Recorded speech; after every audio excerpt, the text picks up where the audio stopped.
What sort of conditions were the people who you met with today living in? I mean, how are they surviving? How are they sustaining themselves? Today I saw an area called Chikuk, and what told me a lot about how kind of Iraq is working. I went with the UNHCR, but also with U.S. soldiers, and found that this was a place that was kind of off the radar for everybody, and nobody'd really gone to visit, nobody was talking about it, nobody brought it to the attention of the aid community.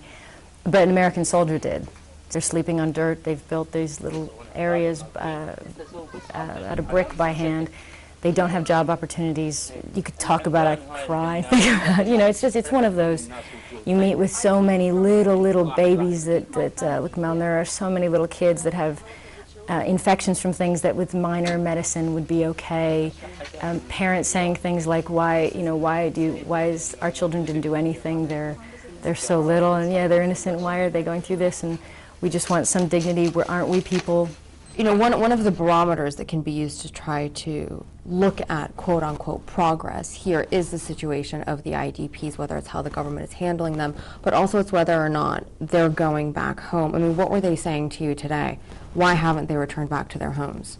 The community I met with today were mainly from Haswa, and there was such extreme violence that they're simply terrified, and I think with the new transition, it's going to take them a while to have faith that the government security would protect them. And one of them did tell me a story about a woman who went back with her children, and the children were killed.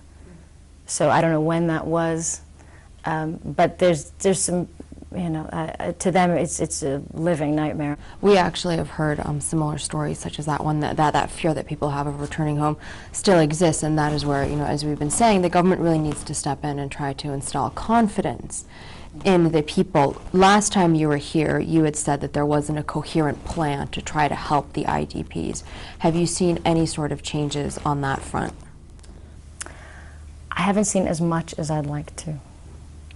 I'm not the best person to talk about all this stuff, except that I walk around and I meet with troops who feel like they have seen some progress, however small, and it means something to them, and they hope that all this time here was not in vain, and all the loss of their friends and was not in vain, and that this country is going to have some future. It is in the interests of all of us that there is a strong future for Iraq.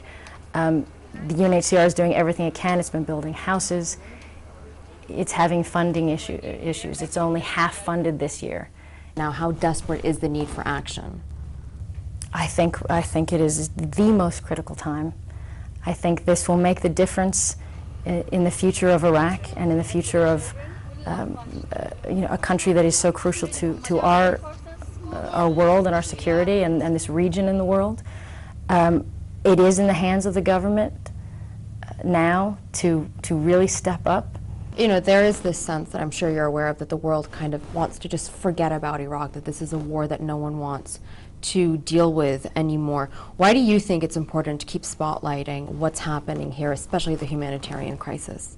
There are still 3 million people displaced, innocent families. We have still many young men and women from our country who are fighting every day. There are many men and women from all countries who have lost their lives. And this is a time to try to make some positive change. And so we have to, this is in working in Cambodia and in other areas of the world that I've worked in, it's so often you find that these countries years on have all these little problems because it was this moment that wasn't given enough attention. It was this moment that we didn't have enough support, that they didn't have the right education, and so this is the moment, and so it's for all of us not to feel like, oh, let's move on.